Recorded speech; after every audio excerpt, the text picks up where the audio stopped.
সম্মানিত উপস্থিতি, ইআলামু আন্নাল আওলাদা আমানাতুল্লাহি আলাইনা ওয়া লাহুম হুকুকুন কাসীরাতুন ফাআলাইনা আন নাহফাযা হুকুকাহুম কামা উমিরা বিতারবিয়াতিহিমুল হুসনা ওয়া বিতা'লিমিহিম ওয়া বিতাজহীজির রিজকি ওয়াল কিসওয়াতি ওয়া গায়রিহা। তোমাদের নিকট সন্তানগণ হলো আমানত, তাদের জন্য রয়েছে অনেক অধিকার। তাই আমাদের উচিত তাদেরকে উত্তম রূপে লালন পালন করা এবং উত্তম শিক্ষা দেওয়া। উত্তম শিক্ষা দেওয়া, এলমে দ্বীন শিক্ষা করা, শিক্ষা তাদেরকে দেওয়া এবং তাদের খাবারের যোগান দেওয়া, তাদের পোশাকের ব্যবস্থা করা, এটা আমাদের কর্তব্য। এটা আমাদের কি কর্তব্য বা অধিকার। আল্লাহ পাক রব্বুল আলামিন কোরআনুল কারীমের মধ্যে বলেন, ওয়া ক্বালাল্লাহু তাআলা ইয়া আইয়ুহাল্লাযীনা আমানু কু আনফুসাকুম ওয়া আহলিকুম নারা।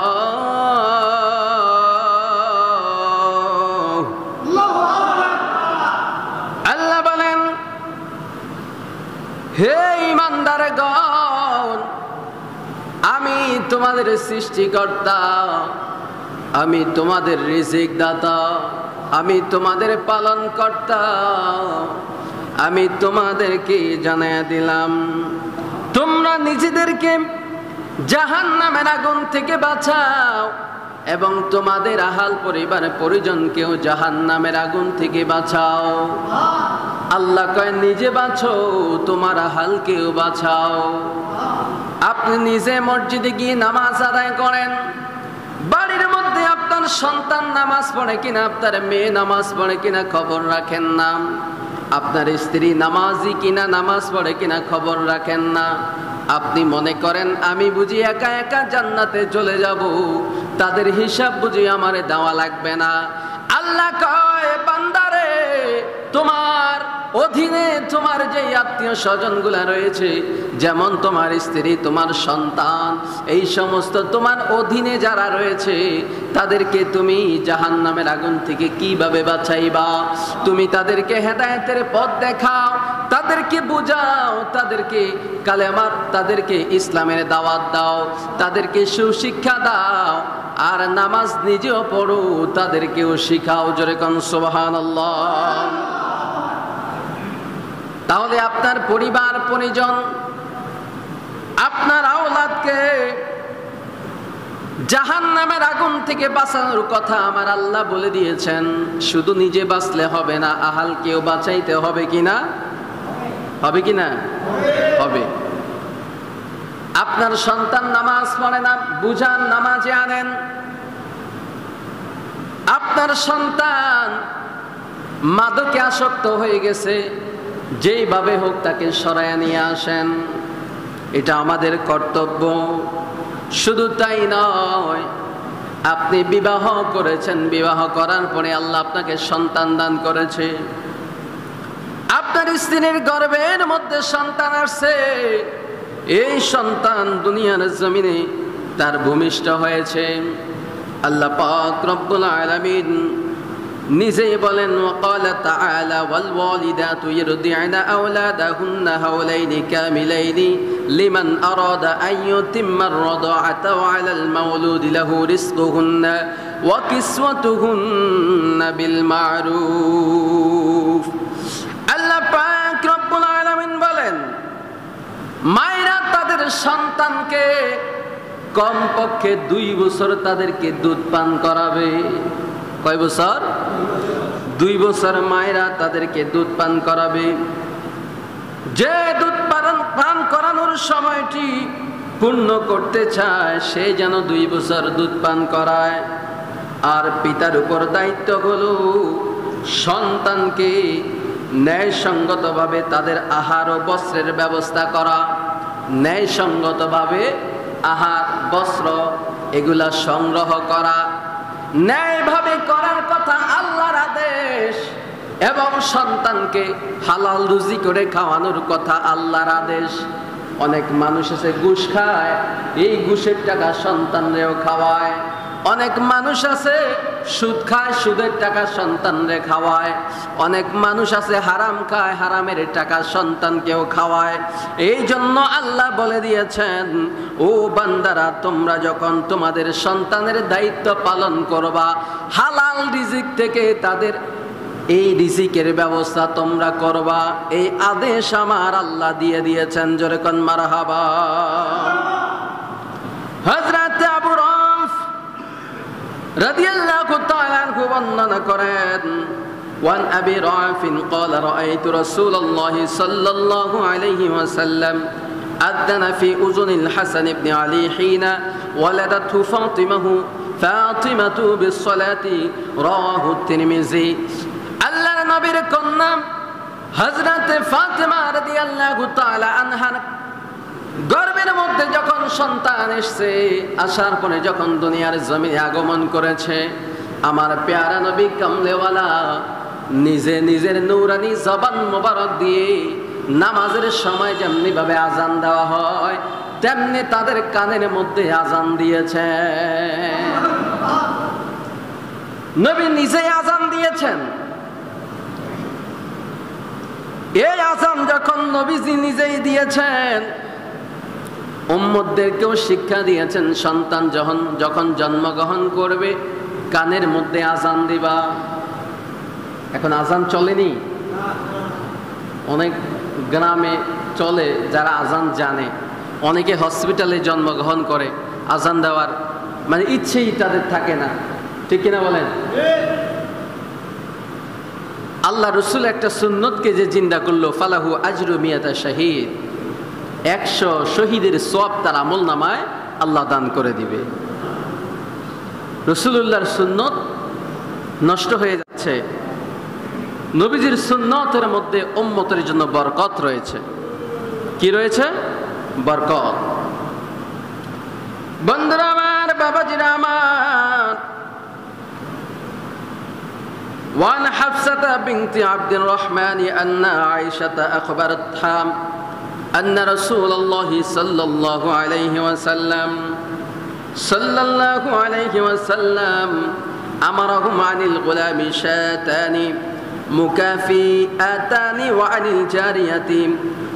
الجارية شاة رواه الترمذي শরীফের মধ্যে হাদিস হাফসা বিনতে আব্দুর রহমান রাদিয়াল্লাহু তাআলা আনহু হতে বর্ণিত, হযরত আম্মা জান আয়েশা রাদিয়াল্লাহু তাআলা আনহা তাকে সংবাদ দিয়েছেন যে রাসূলুল্লাহ সাল্লাল্লাহু আলাইহি ওয়াসাল্লাম তাদেরকে পুত্র সন্তানের পক্ষ হতে সমবয়সী 1 বছরের 2টি ছাগল এবং কন্যা সন্তানের পক্ষ হতে 1টি ছাগল আকিকাত দিতে আদেশ করেছেন। মনে রাখবেন, আপনার সন্তান যখন দুনিয়াতে আসবে, আপনার কিছু কর্তব্য আছে। যদি ছেলে হয়, 7 দিনের দিন তার একটা নাম রাখবেন, সুন্দর নাম। প্রথমে একটা নাম, 7 দিনের দিন আকিকা দিবেন। ছেলে হলে 2টি বকরি জবাই করবেন, মেয়ে হলে 1টি ছাগল দিয়ে আপনি আকিকা সমাপ্ত করবেন। এটা রাসূলুল্লাহর সুন্নত। কোনো ব্যক্তি যদি আর্থিক সমস্যার কারণে ছেলে জন্ম হওয়ার পরে, মেয়ে জন্ম হওয়ার পরে আকিকা সময় মতো দিতে পারে নাই, অন্য যে কোনো সময় যদি দেয়, ওটা অন্যান্য সদগার মতো হবে, কিন্তু সুন্নত তরিকায় হবে না। হবে কিন্তু সুন্নত তরিকায় হবে না, কারণ সুন্নত হলো 7 দিনের দিন আকিকা দেওয়া। সুবহানাল্লাহ। সুন্দর ইসলামিক একটা নাম রাখতে হবে। এখন আমাদের সমাজে তো বিভিন্ন আইটেমের নাম আছে, আসেনি?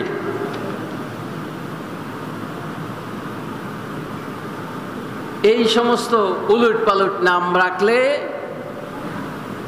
আপনার সওয়াবও হবে না, ফায়দাও হবে না।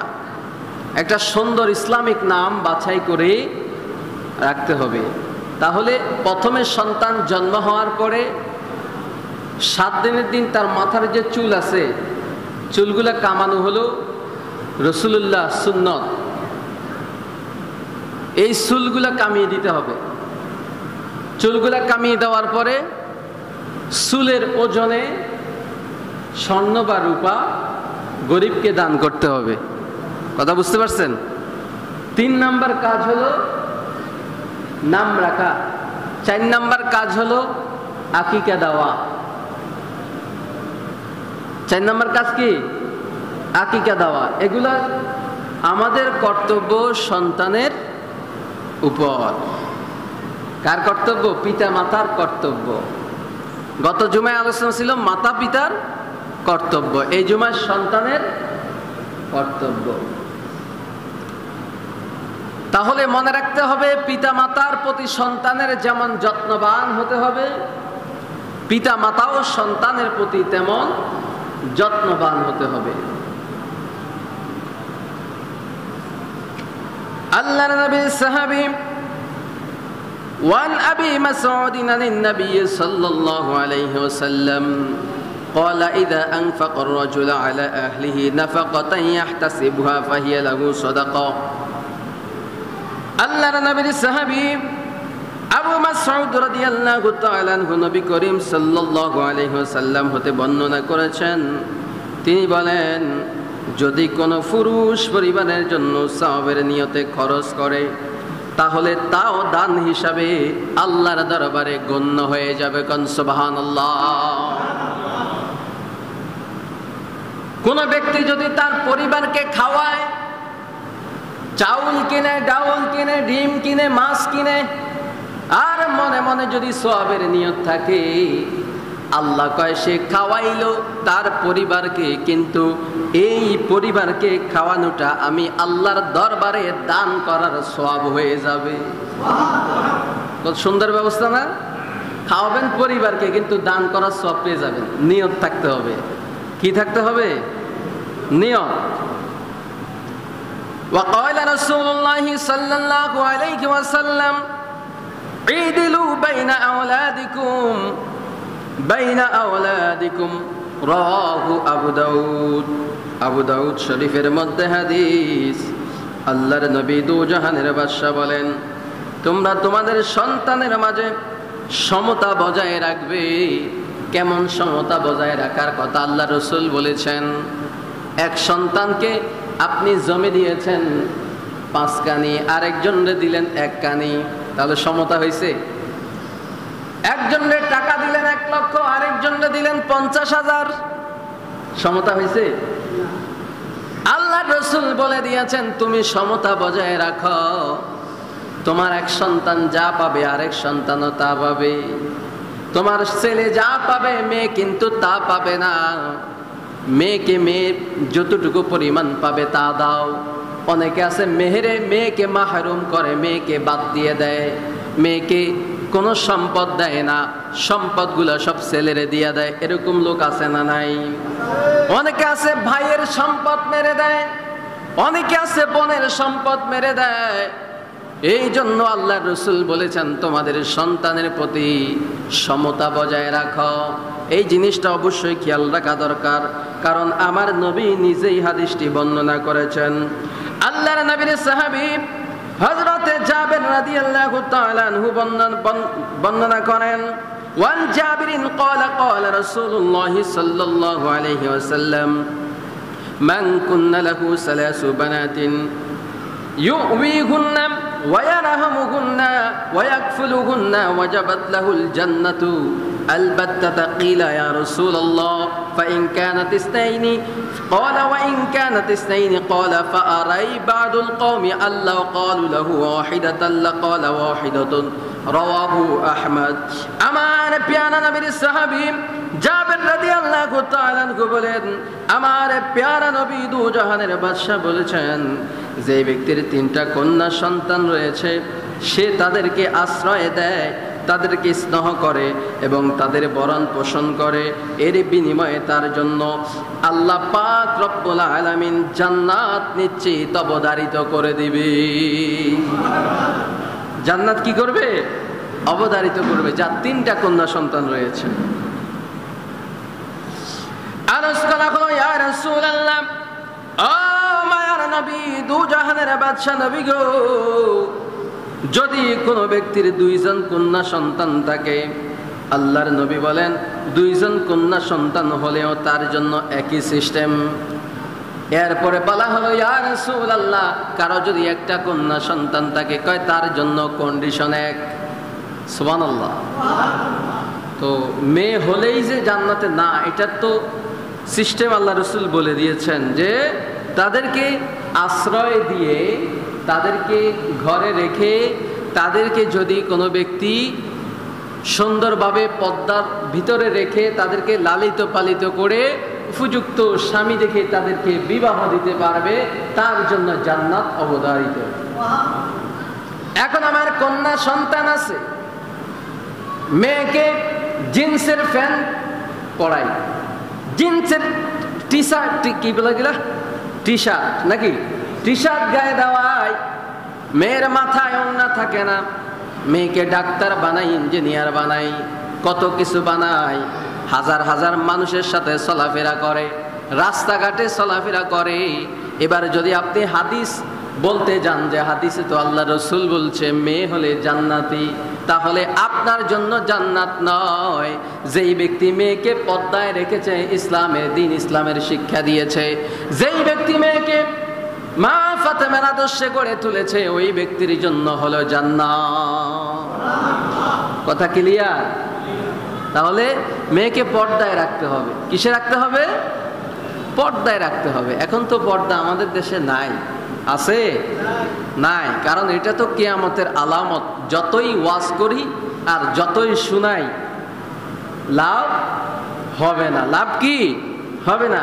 কারণ এটা কিয়ামতের আলামত। আইয়ামে জাহিলিয়াতের যুগে যখন কন্যা সন্তান হলে মানুষগুলা চিন্তা করত যে এটা মনে হয় আমার জন্য ভালো লক্ষণ নয়, তখন মেয়েদেরকে জীবিত অবস্থায় মাটির নিচে ফুতে ফেলা হতো, বালির নিচে, পাথরের নিচে তাদেরকে ফুতে ফেলা হতো।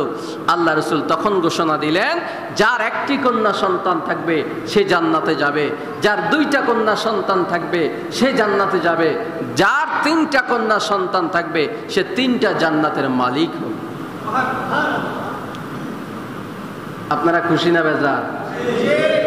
যাদের মেয়ে আছে খুশি না বেজার? তো মেয়েকে পর্দায় রাখার দরকার আছে না নাই? এলমে দিন শিক্ষা দেওয়ার দরকার আছে না নাই? আল্লাহ পাক যেন কবুল করে, বলি আল্লাহুম্মা আমিন।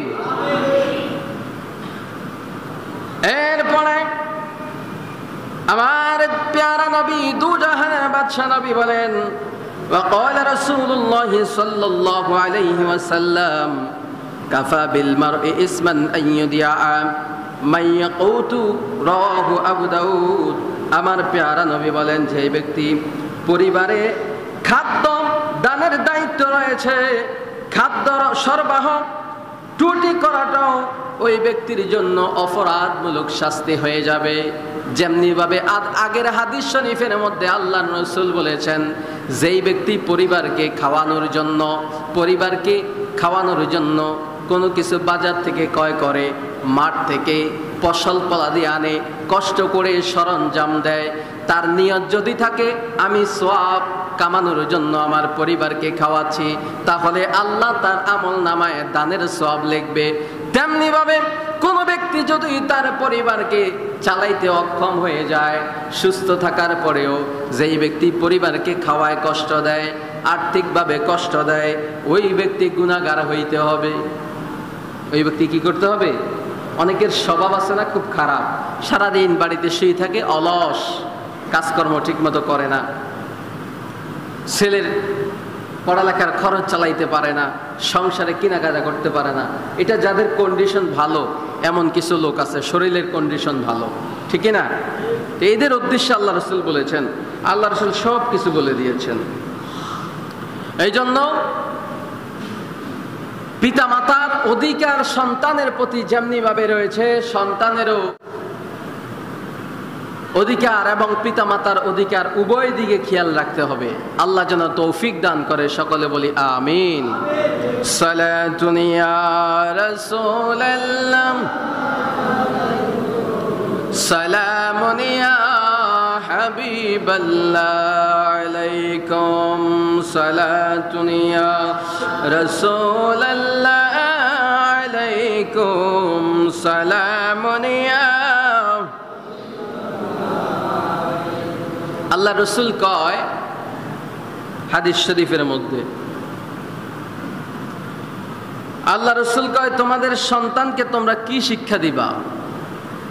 وقال رسول الله صلى الله عليه وسلم أدبوا أولادكم على ثلاث خصال حب نبيكم وحب أهل بيته وعلى قراءة القرآن। আল্লাহর নবী দু জাহানের বাদশা বলেন, তোমাদের সন্তান যখন আস্তে আস্তে বড় হবে তাদেরকে তোমরা আমি নবীর মহাব্বত শিক্ষা দিবা। সুবহানাল্লাহ কোন? কার মহাব্বত? সন্তানকে নবীর মহাব্বত শিক্ষা দিবা, নবীর ভালোবাসা শিক্ষা দিবা। কারণ নবীজির ভালোবাসার নামই হচ্ছে ঈমান। নবীজির ভালোবাসার নাম কি? এই জন্য আল্লাহ রসুল বলছেন তিনটা জিনিস শিক্ষা দিবা। একটা হলো আমি নবীর ভালোবাসা, আর একটা হলো আমার আহলে বায়াতের ভালোবাসা, আরেকটা হলো তাদেরকে কোরআনুল কারীমের শিক্ষা। তাহলে কয়টা জিনিস? একটা রাসূলুল্লাহর ভালোবাসা। এই ভালোবাসার একাধিক অর্থ হতে পারে। অনেকে বলবে নবীকে খালি ভালোবাসলেই হবে, যেমন একজন আরেকজনকে বলে আই লাভ ইউ, আমি তোমাকে ভালোবাসি। নবীকেও বললাম আমি আপনাকে ভালোবাসি। না, এই ভালোবাসার মধ্যে রয়েছে নবীজির আদর্শ, ভালোবাসার মধ্যে রয়েছে রাসূলুল্লাহর জীবনে আল্লাহ রসুল কিভাবে ওনার জীবন পরিচালিত করেছে, এই সমস্ত আদর্শ ভালোবাসার মধ্যে পাওয়া যায়। ঠিক কিনা বলেন? যে যাকে ফলো করে, যে যাকে অনুসরণ করে তার মতো চলার চেষ্টা করে। রসুল কোনোদিন নামাজ ছাড়ে নাই, রসুল কোনোদিন রোজা ছাড়ে নাই, রসুল কোনোদিন পরের হক নষ্ট করে নাই, নবী কোনোদিন পর নিন্দা করে নাই, গীবত করে নাই, আল্লাহ রসুল কোনোদিন অন্যায় কাজে যায় নাই। তো আপনি নবীর উম্মত হয়ে আল্লাহ রসুলের হাদিস যদি আমরা অস্বীকার করি যে আল্লাহ রসুল বলেছেন আমি নবীর ভালোবাসা সন্তানকে শিক্ষা দাও, সন্তানকে আপনি শিক্ষা দিলেন, কিন্তু সন্তান ভালোবাসার নামে বুঝলো কি যে আই লাভ ইউ, এটাই খালি বুঝলো। কিন্তু ভালোবাসার ভিতরে অনেকগুলা রহস্য আছে, অনেকগুলা কারণ আছে। কেন ভালোবাসতে হবে, কি করতে হবে, ভালোবাসার পরে কিভাবে চলতে হবে, যাকে আমি ভালোবাসবো সে কিভাবে চলেছে আমিও সেইভাবে চলতে হবে। কথা বুঝতে পারছেন? তারপরে হাফসা বিনতে আব্দুর রহমান রাদিয়াল্লাহু তাআলা আনহু হতে বর্ণিত। এইভাবে অনেক, আসলে সময় তো কম, অনেকগুলো হাদিস এখনো পড়ে আছে। আম্মা জান আয়েশা রাদিয়াল্লাহু তাআলা আনহা থেকে হাদিস যে তোমরা তোমাদের সন্তানকে আদর করো, কোলে নাও, তাদেরকে চুমু দাও, তাদেরকে চুমু দাও, তাদেরকে আদর করো। এইভাবে অনেকগুলা সন্তানের অধিকার আছে। আল্লাহ পাক রব্বুল আলামিন যেন আমাদেরকে বুঝার তৌফিক দান করে, বলি আল্লাহুম্মা আমিন। কম আর বেশি আমরা সবাই বুঝি, ঠিক কিনা? কম আর বেশি আমরা সবাই বুঝি যে এই কাজটা ভালো, এই কাজটা খারাপ। বুঝার পরেও আমরা মানি না, বুঝার পরে আমরা অবহেলা করি। বাজারে গেলে,